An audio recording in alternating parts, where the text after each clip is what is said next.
প্রিয়তমা, তোমার নামটি কাগজে লেখার আগে আমার কলম থমকে যায়, কারণ এই সামান্য শব্দে কি আদৌ ধরা যায় আমার হৃদয়ের গভীর অনুভব?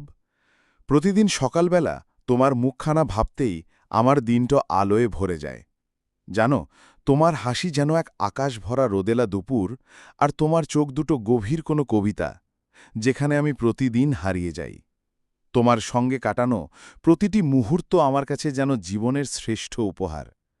কখনো কখনো মনে হয়, আমি যদি সময়ের ঘড়ি থামাতে পারতাম, তাহলে আমাদের প্রথম দেখা হওয়ার সেই মুহূর্তটাই আটকে রাখতাম, যেখানে তুমি ছিলে এক টুকরো স্বপ্ন আর আমি ছিলাম সেই স্বপ্নের নীরব দর্শক।